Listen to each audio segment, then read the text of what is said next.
Hola y bienvenidos de nuevo a este continuará del segundo capítulo de Misteriosas Experiencias. Hoy terminaremos esta misteriosa historia del fantasma familiar.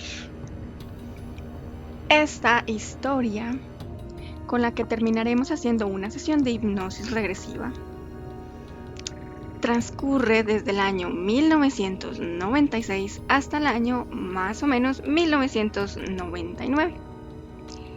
Es una serie de eventos que suceden alrededor de la muerte de mi padre, quien, por alguna razón desconocida, ha decidido permanecer en la familia y hacerse sentir con apariciones, con olores, con sensaciones desde el más allá. Hoy terminaremos este capítulo, espero lo disfruten, así que continuemos.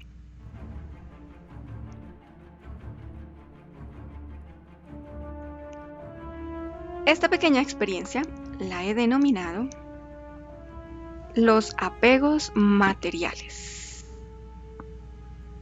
Ya estábamos en la ciudad de Manizales, como ustedes bien saben por el capítulo anterior de Misteriosas Experiencias. Y mi madre, aun cuando mi padre había muerto hace un tiempo atrás, para ella era difícil soltar, regalar o ceder las pertenencias que fueron de mi padre cuando estaba en vida. Hablo de sus lociones, de sus zapatos, de su ropa, de sus pertenencias personales. Aunque sí había entregado unas en regalo, por ejemplo, a mis tíos, cosas que eran útiles para otros, ella seguía guardando la mayoría de estas, digamos, cosas o pertenencias de mi padre cuando estaba vivo. Recuerdo que en el closet donde mi madre aún guardaba lo de mi padre, parte de su ropa, calzado y sobre todo lociones, era como un lugar sagrado para ella. Era su manera de sentirlo aún cerca, de sentir su aroma, o por lo menos lo que hacía parte de su aroma, de ver sus cosas ahí. Eso le daba un cierto aliciente de que no lo había perdido del todo. Es así como comienza esta fracción de este capítulo, esta experiencia de este capítulo, donde todo estaba allí guardado, todas las cosas materiales de mi padre estaban allí. Yo recuerdo que cuando yo estaba niña abría el closet, era un closet pequeño, y veía todas las cosas perfectamente organizadas. Era algo que no podía entender. Es decir, mi padre ya no estaba, pero aún así sus cosas permanecían ahí. Es como una falta de lógica, si lo vemos desde un punto racional, o yo lo veía así. Era como, bueno, si mi padre no está, porque todavía sus cosas están aquí. Pero pues mi madre muy amorosamente me explicaba que era su manera de sentir que estaba cerca de ella. Estas historias que ustedes van a escuchar dentro de este capítulo, de la continuación de este capítulo, son experiencias cortas que vivieron mis familiares más cercanos, a los cuales yo tuve acceso, digamos, a esas historias, a esas experiencias, y que vivió mi mamá y que viví yo, de cierta manera. Entonces es como un día cualquiera, un día normal, comenzamos a sentir esa loción que usaba papá en el ambiente. Era un olor muy fuerte, era un olor muy penetrante. Recuerdo que mi madre tenía su habitación en el segundo piso y el olor venía desde abajo. Era su loción, era la loción que usaba papá, era su aroma. Una loción en la época un tanto costosa, así que era como eso tan preciado que tú usas de a poquito para que no se te acabe. Cuando mi padre muere, dejó, digamos, una porción alta de ese perfume, de esa loción. Mi madre la mantenía allí, de vez en cuando la olía. Pero ese día estábamos fuera de la habitación. Ese día no estábamos en el closet buscando cosas o mi mamá recordando a papá. No. Estábamos en actividades normales, cotidianas. Y estábamos en el primer piso de la casa. Comenzamos a sentir ese aroma de papá. Y además el aroma no era estático. sentíamos cómo se movía en ese lugar donde estábamos. No recuerdo muy bien con quién estábamos. No sé si estábamos mamá y otras personas y yo, pero me acuerdo muy bien que yo estaba ahí. Estaba mi madre y estaba yo. Cuando sentimos el aroma, lo que hicimos fue, pues, mirarnos, ¿verdad? Como, ¿sientes el olor? Sí, siento el olor. Y la primera, digamos, relación lógica o manera de entender lo que estaba pasando era, se está regando la loción de su contenedor. Entonces fue subir donde está el closet para ver si de pronto se había volteado y ahí había que taparla, pues porque se iba a perder. Y oh sorpresa, hemos subido a mirar el closet donde estaban las pertenencias de mi padre. Efectivamente, estaba allí la loción, el frasco donde estaba la loción, perfectamente sellado. Tanto así que al abrirlo para ver si estaba de pronto goteando o, bueno, saliéndose su líquido, su contenido, en realidad no, estaba completamente seco. Pero el olor era intenso y el olor no siguió hasta la habitación. El olor no permaneció en el primer piso.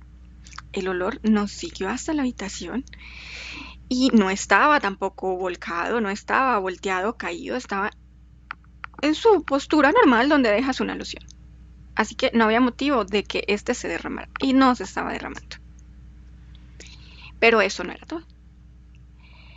Cuando mi madre abre el closet y comienza ya a mirar las cosas de mi padre, su ropa, sus zapatos, sus cosas personales tenían barro, tenían lodo, como si las hubieras sacado de un pantano y las hubieras doblado perfectamente para estar ahí en el closet.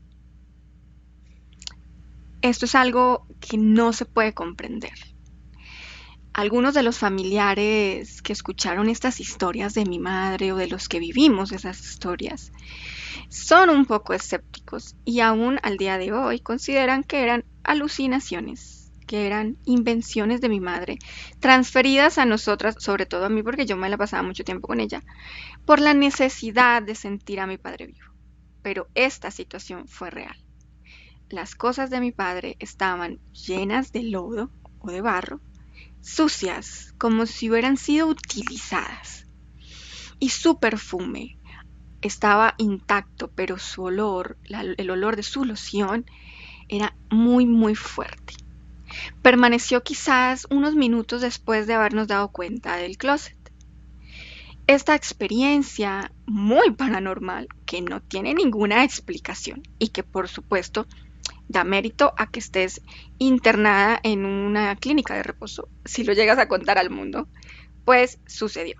Fui testigo de esa experiencia y la sensación de mi madre era no entender lo que había pasado, era no comprender por qué las cosas de mi padre estaban sucias, quizás un mensaje del más allá, quizás algo que él quería decirle a ella, quizás su condición energética actual hacía que sus cosas estuvieran así. ¿Y cómo había hecho mi padre para manifestar, no sé, el mensaje que quería transmitir y dejarlas impregnadas en las cosas materiales? Es algo que aún hoy, aún teniendo esta herramienta, yo no lo he investigado, como les conté. Estoy haciendo la bitácora de esas memorias de mi vida, que hay cosas que simplemente no te acuerdas. Pero esta es una de las experiencias paranormales de ese fantasma familiar, que en muchas y repetidas ocasiones quiso manifestarse con nosotros.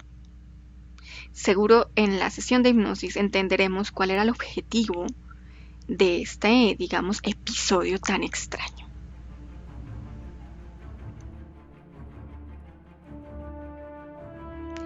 Este siguiente episodio o experiencia de este mismo capítulo está relacionado directamente con una tía materna.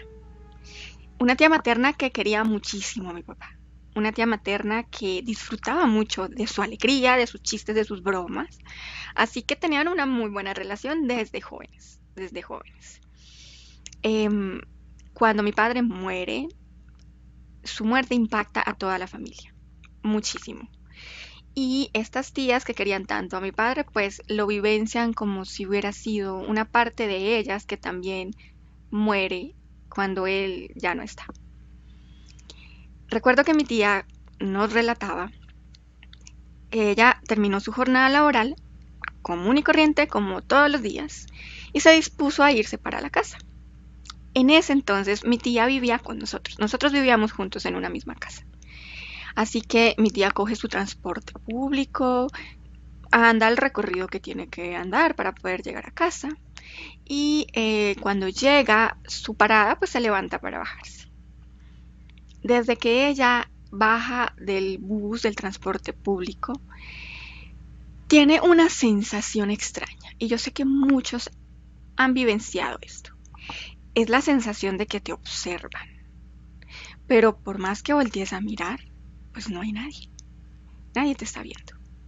Sin embargo, lo intuyes. Ella verifica que no haya nadie observándola una vez desciende del vehículo y se dispone a caminar unas cuadras para llegar a su destino, que era la casa. Era tarde en la noche, estaba el día muy lluvioso, un tanto frío. Manizales es una ciudad fría y un poco solitario precisamente por la lluvia. Mi tía sigue caminando hasta pues encontrar la ruta que siempre habitualmente tomaba para llegar a casa y sentía la misma sensación. Alguien la observaba. Ella volteaba para un lado, volteaba para el otro, pero no veía a nadie. Así que empieza a sentir un poco de temor. Empieza a sentir como el miedo que invade. Ese miedo que ella no sabe si de pronto es un ladrón, si de pronto es alguien que quiere hacerle daño y se esconde tan bien que ella no logra ver. Así que acelera el paso. Y a medida que acelera el paso, acelera su corazón, los latidos de su corazón. En este caminar rápido y en este acelerar de su corazón, ella no está tranquila. Sigue sintiendo lo mismo. Y la calle está muy sola. Y la calle está en silencio. Así que ella no sabe qué hacer. Acelera aún el paso, pero faltan todavía cuadras para llegar a casa. Así que una vez más ella voltea a mirar. Tenía su paraguas porque estaba lloviendo y ella voltea a mirar.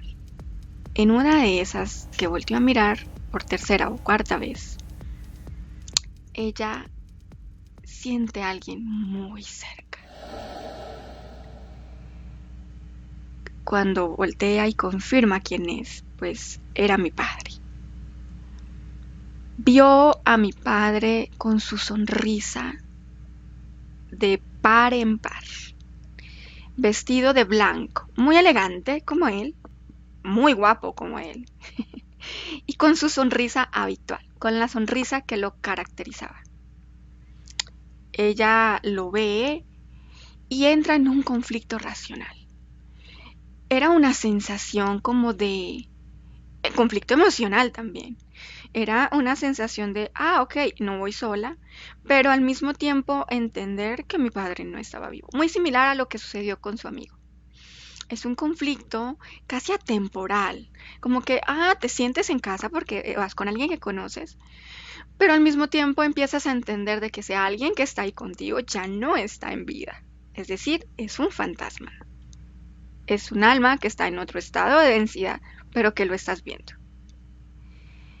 Lo que dice mi tía que sintió cuando vio a mi padre fue algo de tranquilidad por sentirse en compañía y una vez entendió que él no estaba vivo, pues lo asume de manera nerviosa, pero también comprendió que era una manera en que él le decía tranquila, yo estoy aquí.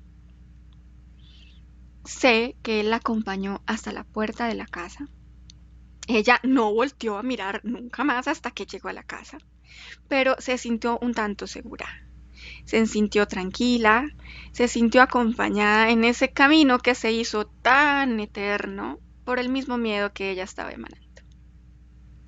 Esa experiencia la hizo a ella sentirse acogida, protegida, y cuando ella llega a casa, pues llega a contarle a mi madre, a su esposo, lo que había sucedido.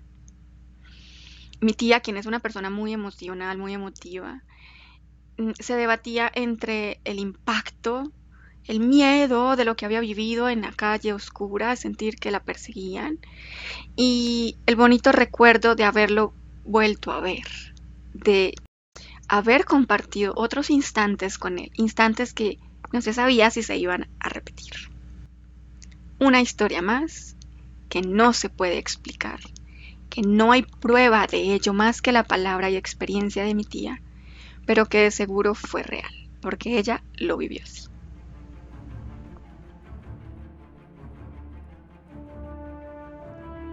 Esta nueva experiencia está relacionada con mis primas y conmigo. Nosotros éramos bastantes primitos en esa época. No tantos como ahora, pero todavía éramos hartos. Recuerdo que yo era la menor de todos, ¿sí? La menor de todos los primos de esta generación. Aun cuando tenemos primos todavía de la misma generación, son un tanto más pequeños que yo. Digamos, de esta nueva era. Yo todavía hago parte de los viejos primos. Entonces yo era la menor de esos primos mayores. Así que ese día recuerdo que nos dejaron solos, estábamos todos, habían primos mucho mayores que cuidaban de nosotros, pero estábamos sin adultos. No habían adultos que estuvieran pendientes de nosotros. No sé si había una reunión, no recuerdo muy bien qué era lo que pasaba. Ese día decidimos todos dormir juntos en la cama matrimonial de papá y mamá, en lo que hacía parte de la cama matrimonial. Todos nos acomodábamos como Tetris, acomodando fichas perfectamente para caber. Y molestábamos un tanto, jugábamos un poco, reíamos, no sé qué, mientras se iban quedando dormidos unos y otros. Es lo que en este presente llaman pijamada. En ese entonces eran todos revueltos con todos, eran dormir juntos en una misma cama. Así que era un estilo de pijamada vintage. Jugamos, reímos, molestamos, hasta que nos fuimos quedando poco a poco dormidos. Me acuerdo que esa noche se sentía un tanto diferente. No habían adultos, habíamos niños, pero aún así no estábamos solos. Por supuesto, todos a esa edad temerosos de que hubiera algo extraño en el ambiente, pero también se nos olvidaba por estar molestando y jugando todos con todos.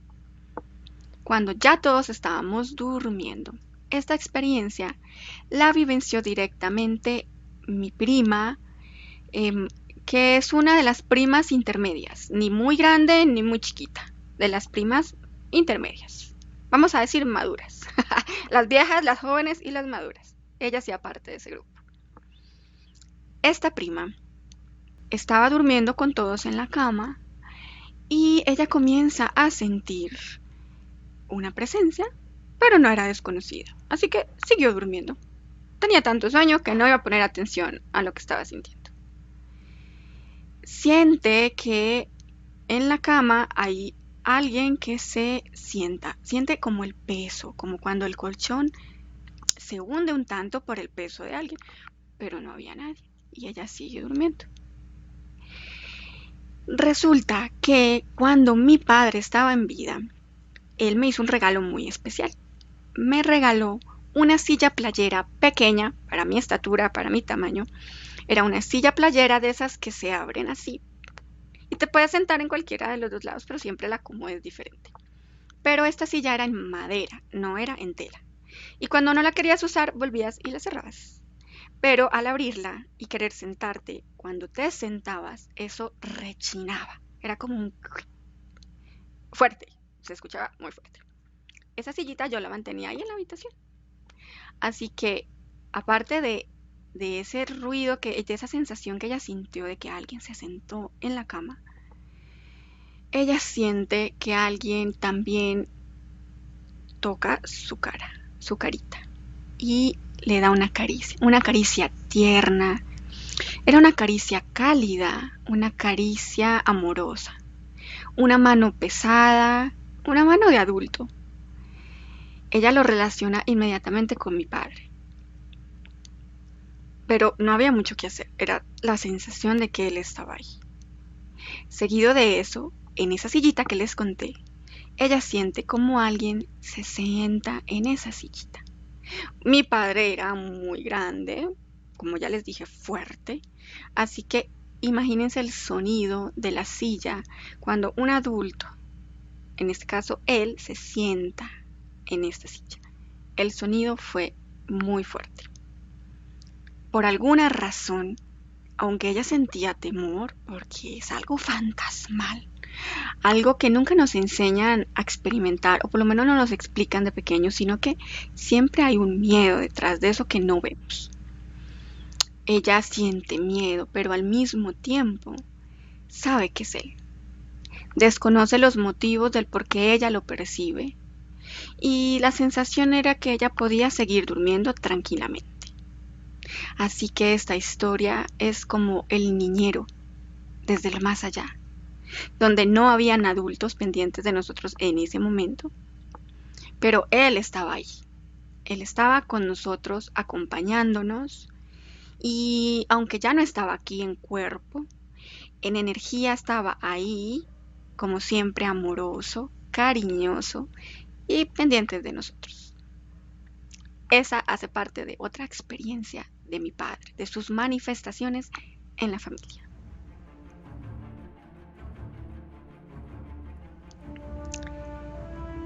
Cuando mi padre muere, mi madre, al verme a mí, que era yo tan parecida físicamente a mi padre, o sea, igual de guapa, igual de bella,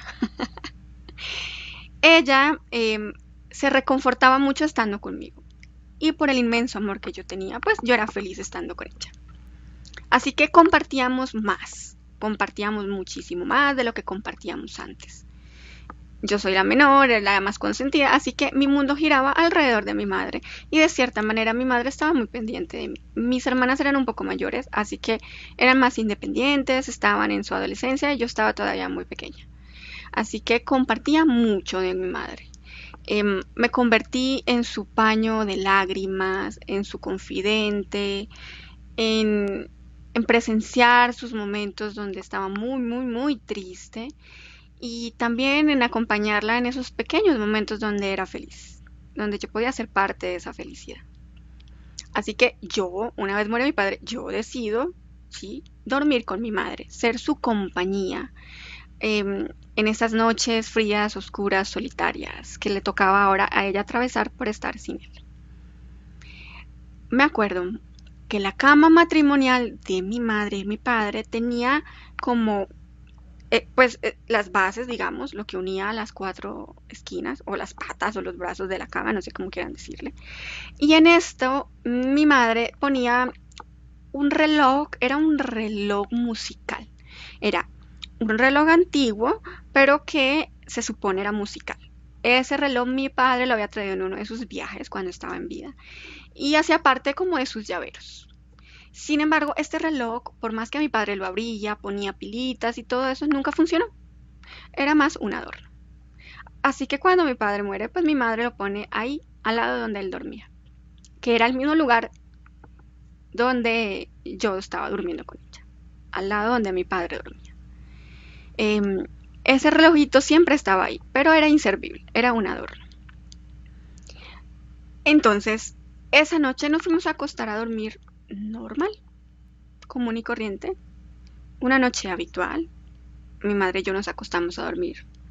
Yo me le arrunchaba, me le pegaba como una garrapata. Me gustaba mucho dormir con mi mamá. Su aroma, su piel, su compañía para mí era pues lo mejor. Era mi mejor amiga, así que yo me le pegaba como una garrapata. Y a ella le gustaba que yo la acompañara. Estábamos durmiendo, ya era muy a la madrugada, quizás 2, 3 de la mañana. Y me acuerdo que en el fondo yo empecé a escuchar un sonido especial. Lo sentí entre sueño. Yo estaba en un estado de ensueño. Poco a poco y lentamente ese sonido me hizo venir a este estado un tanto más físico. Salir de mi fase onírica, pasar por ese estado de ensueño e ir despertando poco a poco. Cuando yo abro mis ojos, o intento abrir mis ojos, por supuesto estaba muy dormida, Veo a mi madre sentada en la cama, simplemente como escuchando, como disfrutando algo que yo no sabía qué era. Cuando mi madre nota que yo abro mis ojos, me mira y sin decirme mucho, nos dijimos todo. Las dos estábamos escuchando lo mismo. Es una de esas experiencias íntimas de ella y mía, que por más que la contamos a mis tíos, familiares, no la entendieron. No la entendieron porque siempre creían que esa necesidad de mi madre, de sentir a mi padre, de no sentirse sola, de añorar estar con él, de desear estar con él, la hacía quizás imaginar situaciones irreales. Pero yo creía en ella. Creía en ella no solo porque era mi madre, me bastaba solo creerle porque era mi madre, pero no era solo por eso. Porque muchas de esas experiencias yo también las viví con ella. Fui ese que dice sí, yo también lo viví. Y no dudar nunca de lo que ella dijo que había vivido. Quizás su sensibilidad la aprendí o la tengo de ella, porque era una persona muy sensible a estos estados no físicos, de esos estados que no muchos entienden o que por temor no quieren entender. Así que, retomando la historia, mi madre me mira, yo la miro y nos dijimos todo. Nos quedamos en un estado presente, en un estado de conciencia presente, simplemente escuchando, simplemente disfrutando. Quería entender de dónde provenía esa música. Si ustedes se preguntan cómo qué tipo de música es, no tengo una respuesta. Solo sé que esa melodía perfecta yo la describí como algo angelical, algo celestial, una música que nunca jamás en mi vida he vuelto a escuchar acá. Una melodía que al entrar en ti te envolvías en ella. Al entrar por tus oídos te hacía vibrar, te hacía sentirte en el cielo mismo, en lo que yo creía que era el cielo, una perfección, una tranquilidad absoluta. Era una música de ensueño, así, perfecta. En este momento de mi vida yo he intentado compararla. Ok, como qué tipo de música podríamos decir era parecida. Si me dices, Angie, plásmalo para que Freddy, el músico, lo interprete, no tengo cómo hacerlo. Pero lo más parecido a esa melodía es una obra de Johann Sebastian Bach. Es muy parecida a esa melodía. Y la tienen aquí de fondo. Quizás es lo más parecido, pero no se compara. Es solo una pequeña aproximación. Entonces, yo intentando comprender de dónde venía ese sonido tan perfecto, empiezo a sentir que viene de este lado, del lado de la cama donde yo estaba. Así que mi reacción después de salir de ese estado de wow, es mirar de dónde proviene. Y venía del reloj.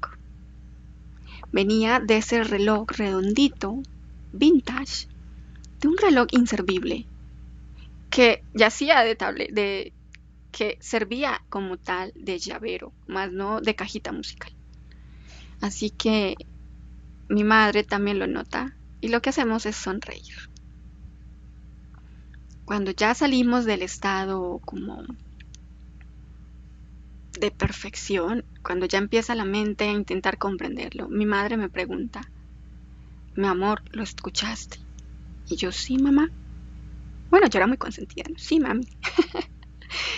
Y ella simplemente se sintió acompañada. Se sintió tranquila de que no era la única que lo estaba escuchando. y que seguramente la perfección que ella percibía de esa música también la percibí yo. Fue una experiencia mágica. Fue una experiencia diferente a la del closet donde estaba lo del lodo, que ustedes ya saben. Fue una experiencia mágica, perfecta, bonita, de frecuencias muy altas. Así que en este punto de la historia ustedes se preguntarán, oh, entonces el papá de Angie estaba a qué frecuencia. Muestra una situación un tanto tenebrosa del lodo, sí, intensa, oscura, que genera miedo, que tú no sabes cómo está tu padre, a esta experiencia perfecta, mágica, ideal. Ya lo veremos en la sesión de hipnosis que vamos a hacer para investigar estos hechos y ver esos hallazgos en esta investigación. Continuamos con la siguiente historia. Esta historia la voy a denominar la fotografía viviente. Cuando mi padre muere, mi madre, en su necesidad de no olvidarlo bajo ningún motivo, de estar cerca a él, a sus recuerdos, a sus experiencias, ella imprime unas fotografías de mi padre que quizás fueron las últimas que tomaron en el trabajo para él. Es una fotografía tipo documento, donde estás muy serio y donde el fondo es totalmente azul. Esos tipo documento. En esta fotografía mi padre ya no tenía la sonrisa que normalmente uno estaba enseñado a ver, ¿no? Estaba serio. Pero mi madre la imprime porque era una de las más recientes. La manda a imprimir y la enmarca en un tamaño considerable y la ubica en la habitación para mantenerla cerca a ella. Esta fotografía era imposible no verla. Cada vez que entrabas al cuarto tenías que mirarla. Cada vez que salías tenías que mirarla. Además, no sé si a ustedes también les sucede que cuando hay una fotografía de alguien, si tú vas un poco hacia allá, es como si la fotografía te viera. Es un tanto tenebroso. Y si vas hacia allá, es como si los ojos de ese que está en la fotografía te siguieran, como si tuvieran vida propia. Todo normal hasta ahí. En esos momentos, mientras yo acompañaba a mi madre en esos días un tanto tristes, melancólicos, un tanto depresivos, mi madre estaba en la habitación mirando la fotografía, como cuando se queda así, como observándola. No sé qué pasaba por su mente. Podía sentir su dolor, su tristeza, su soledad. Y lo que yo hacía era acompañarla en ese proceso, era hacerme a su lado y hacer exactamente lo que ella hacía, simplemente como una manera de ser solidaria a lo que ella quería vivir. Así que, pegada como una garrapata, ahí al lado de mi madre, estaba yo. Estaba yo también mirando esa fotografía. Y de vez en cuando mi madre y yo intercambiábamos un par de impresiones, como mira el bigote de mi padre y qué ojos tan bonitos tiene, y así. Así que nos quedamos unos minutos, tal vez simplemente mirando.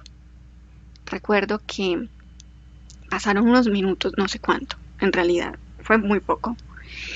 Y estábamos las dos mirando cuando de un momento a otro, las dos nos miramos como... Entonces mi madre me dice, ¿lo viste, verdad? Y yo, sí, ¿qué viste? Primero, vi dos cosas.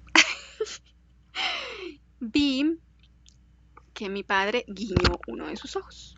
Es decir, hizo así. Y después sonrió. Explíquenle ustedes a alguien que no cree en esto que una fotografía de una persona que ya no vive te guiña el ojo y te sonríe. No tengo cómo explicarlo. No tengo cómo comprobarlo. Es decir, una experiencia totalmente subjetiva, compartida por dos en el mismo tiempo, al mismo instante.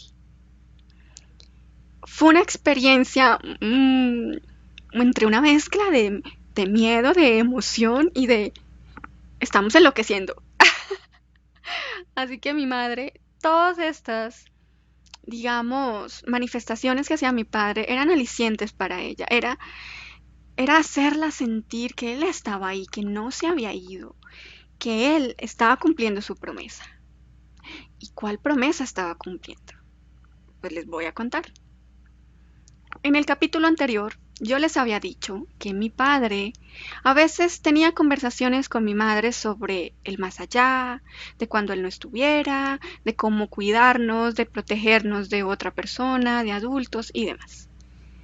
Pero con el pasar de los días, de los meses e inclusive de los años, yo me enteré que mi padre molestaba a mi mamá también, pese a esa conversación tan consciente, y le decía que cuando él se muriera, él nunca se iba a ir hasta que ella no se fuera con él. Fue una promesa, fue un pacto, fue una declaración.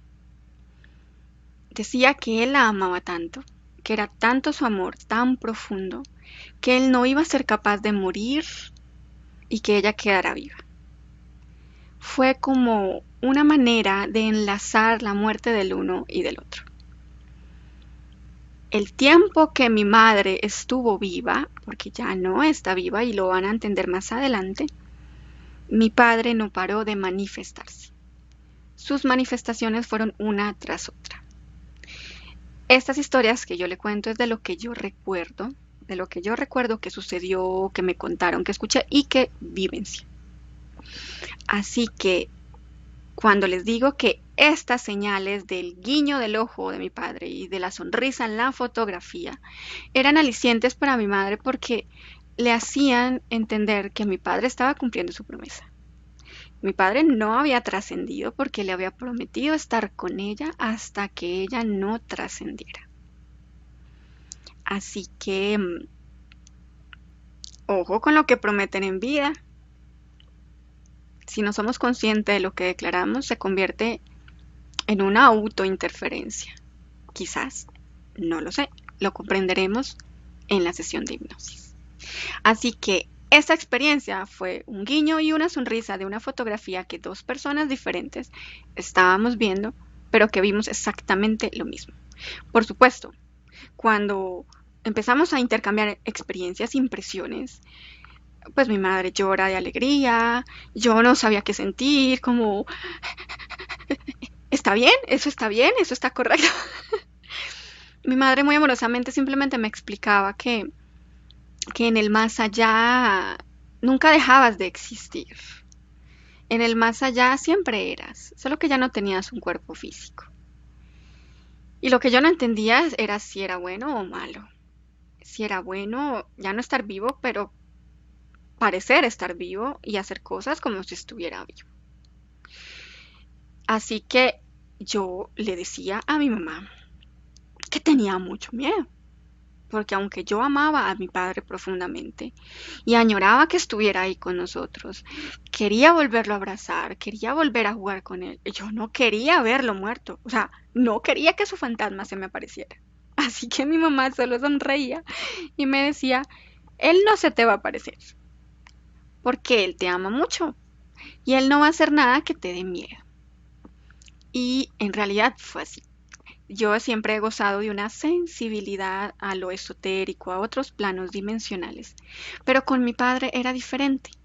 Lo que yo vivencié con mi padre siempre fue, por ejemplo, a través de una fotografía, de un sonido, de una sensación, pero nunca de verlo, nunca de sentirlo acariciándome o situaciones de estas, no. Siempre fue tercerizado, siempre fue a mi tía, a mi mamá, a mis primas o a alguien externo, pero nunca fue a mí en primera persona, estando sola, que yo lo viera, que él me hablara, no. Y yo me acuerdo que chiquita le decía muy en mis adentros, papá, nunca te me vayas a aparecer porque yo me muero contigo del miedo. Así que es verdad, mi padre nunca se me apareció a mí, sí vivencié cosas muy paranormales de él. Esta es otra historia que no se puede explicar, solo vivenciar.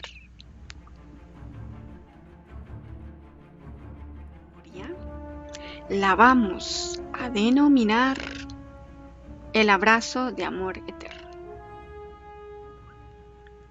En esos momentos de tristeza de mi madre, de esos días de llorar mucho, de lamentarse mucho, de extrañarlo muchísimo, mi madre estaba acostada en su cama Y ella sentía mucho a mi papá. Y a ella no le daba miedo. Es más, ella rogaba a él que se le presentara, pedía a él que se manifestara.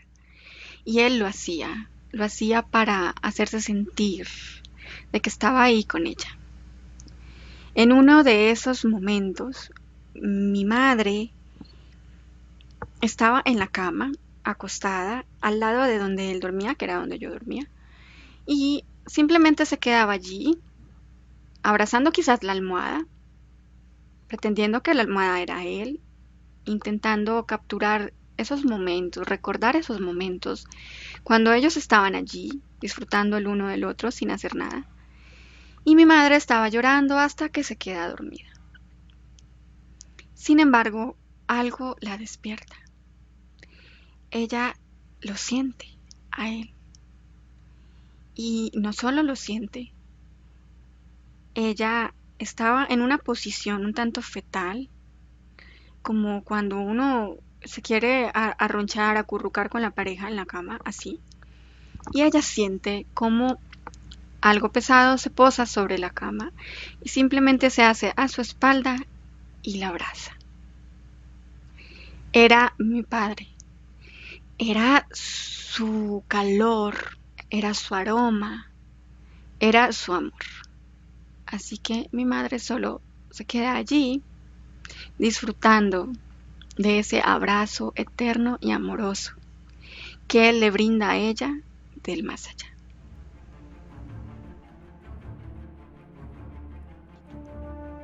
Para terminar este capítulo misterioso del fantasma familiar, quiero contarles una última experiencia. Este fue un evento de celebración familiar. Nosotros estábamos durante el curso como tal del catecismo, donde te preparas para recibir la primera comunión. Provengo de una familia católica, así que hacía parte de la normalidad. Y nosotros hicimos todo el proceso para hacer la primera comunión. Con la muerte de mi padre, digamos que esto tuvo que planificarlo mi madre sola. Y nosotros pues hacer el curso, ir cada domingo, creo que era a aprender, estar allí y compartir. Cuando terminamos el curso, mi madre decide hacer la primera comunión en la ciudad de Neiva. Así que de Manizales nos movimos provisionalmente a la ciudad de Neiva. Neiva es la ciudad donde mis padres se conocieron. Y mi madre decide hacer la primera comunión en este lugar porque allí vivían mis abuelos paternos, la familia paterna y había parte, creo que de la familia materna también. Así que mi madre pues decide hacerla allí. Mi abuela paterna estaba un tanto enferma, así que era mucho más fácil hacerlo allí y no en otros lugares. Y queríamos que ella estuviera en este evento. Así que mi madre organiza todo, organiza al padre, la iglesia y la fiesta donde nosotros íbamos a hacer la primera comunión. Fue una primera comunión en conjunto, lo hicimos las tres al tiempo y fue todo un evento. Dentro de la tristeza y todo lo que se estaba viviendo, pues fue un momento como de un aire, de compartir, de estar en familia.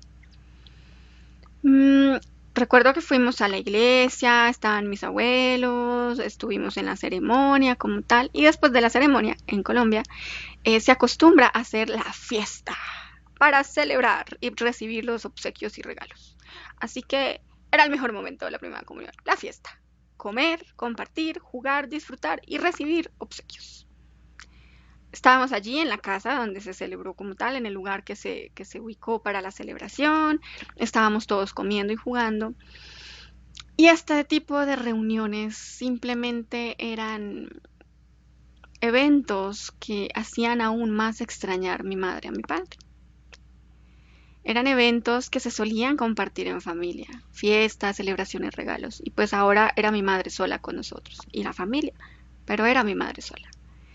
Así que mi madre intentaba estar alegre, intentaba atender a los invitados, pero era evidente su tristeza, era evidente cómo este tipo de celebraciones la afectaban a ella.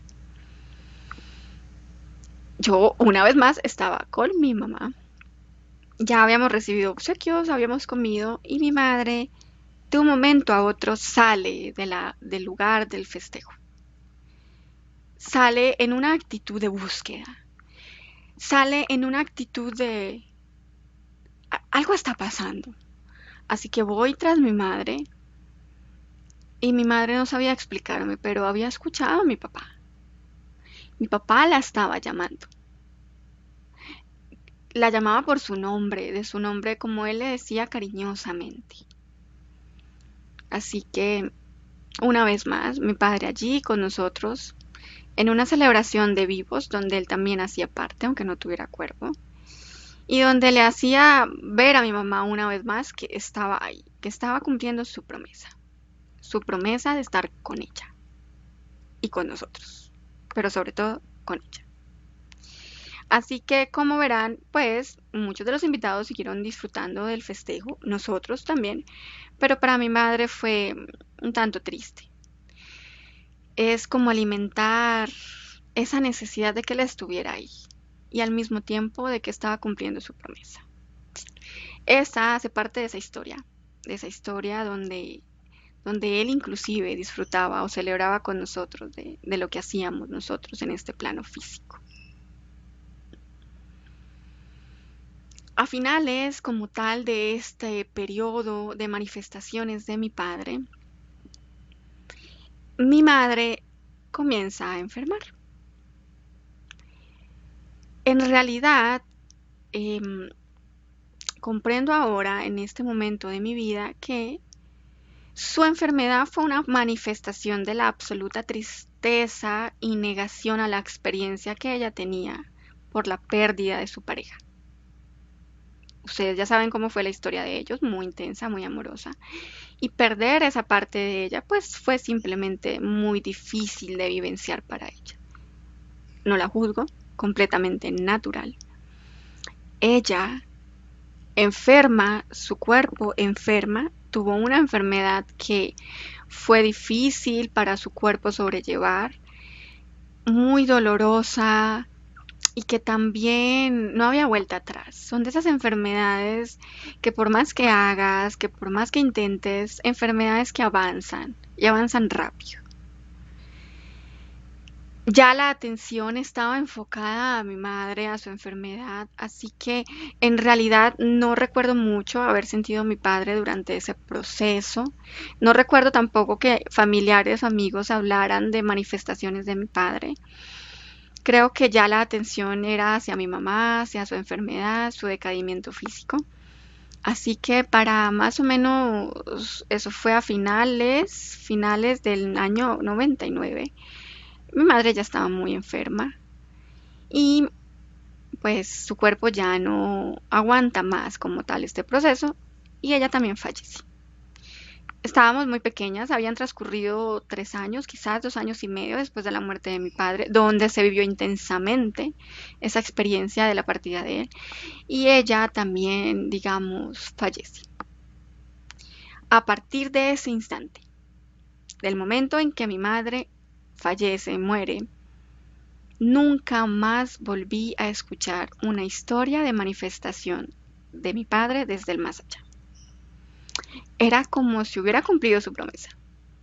Era como si hubiera estado muy presente con ella mientras estuvo en vida. Y ya una vez ella ya no tenía cuerpo, pues ya no tenía sentido estar aquí. La promesa fue con ella y fue cumplida hasta el último momento. ¿Qué conclusión puedo sacar de esta experiencia? Muchos decían que mi madre había muerto de amor, porque no podía vivir sin él. En realidad creo que la muerte es por desamor. Es una renuncia, más que morir de amor. Tú no mueres de amor, te llenas de amor. Quizás mueres de desamor, porque la experiencia misma es tan fuerte que no logras sobrellevarla. Y tu cuerpo no tiene otra salida más que enfermar. Las emociones se manifiestan, muchas de ellas en enfermedades físicas, y la intensidad de las mismas se debe a la intensidad de la experiencia. Así que muy seguramente la enfermedad que mi madre vivió fue una consecuencia de un manejo quizás inadecuado o de la misma renuncia a la vida por querer estar con él. Para concluir estas experiencias misteriosas que suceden con mi padre, en una de esas experiencias, mucho más adelante, yo ya estaba casi adulta, tuve un contacto con mi madre, un contacto casi telepático, diría yo, porque no la veía, pero sí la sentía. En ese contacto, yo estaba estudiando las enfermedades, de cómo se somatizan las enfermedades en el cuerpo, y siempre me pregunté el caso de mi madre. Pues bueno, tuve contacto con ella, y ella simplemente me dijo que la enfermedad había sido una elección de ella. Ella había decidido renunciar a la vida porque no era capaz de vivir sin mi papá. Así que ustedes mismos concluyan. No se muere de amor, se muere de desamor. Es saludable o no prometerse o crear lazos que al final limitan tu experiencia, o crear lazos que te hacen co-crear interferencias unos con otros. Quizás la experiencia de mi padre limitó su trascender en un tiempo físico que quizás para él no fue tiempo, fue en instantes, no lo sé, lo veremos en la sesión. Pero que al mismo tiempo mi madre también decide limitar su experiencia, lo que quedaba de su experiencia en su plano físico, donde la tristeza, la depresión, la añoranza, el deseo de volver a verlo, simplemente enferma su cuerpo y también pues ya era inminente su muerte. Veremos a través de mi campo energético en la sesión de hipnosis regresiva cómo fue esa perspectiva de ellos a través de mi campo energético, de esperarse el uno al otro y de no descansar uno hasta que el otro no estuviera en la misma condición energética, es decir, que ya no tuvieran cuerpo físico. Ahora, ¿en qué estado estarán ahora? ¿Seguirán juntos? ¿Habrán encarnado uno con el otro? ¿Habrán encarnado de manera independiente? ¿Estarán en otro lugar energético? ¿Cómo asumen ahora la experiencia? ¿Comprendieron la experiencia o no? No lo sabemos. Así que los invito a que no se pierdan la sesión de hipnosis que va a recoger el capítulo anterior y este capítulo donde mi padre se manifestó de manera fantasmal, muy intensamente y constantemente hasta el fallecimiento de mi madre. Veremos además cómo esto, el sufrimiento, la muerte, la negación a la experiencia física, el sufrimiento que se genera esa negación, la resistencia como tal, haber vivenciado el luto de mi madre desde el inicio al final y de qué manera esto me afecta a mí en mi campo energético, en mi experiencia, y también de qué manera asumí yo la muerte a ese nivel. Así que esta sesión de hipnosis de mi campo personal va a estar muy, muy, muy interesante. No se la pierdan. Continúen aquí hasta el final de este. Continuará del segundo capítulo de Misteriosas Experiencias. Estoy trabajando muy fuertemente en los demás capítulos para poder publicarlos. Así que no se pierdan ninguna de esas experiencias. Y aquí nos vemos en el próximo capítulo de Misteriosas Experiencias. Hasta una próxima. Disfrútenla. Atemorícense. Y sobre todo pásenla por la intuición. Un abrazo.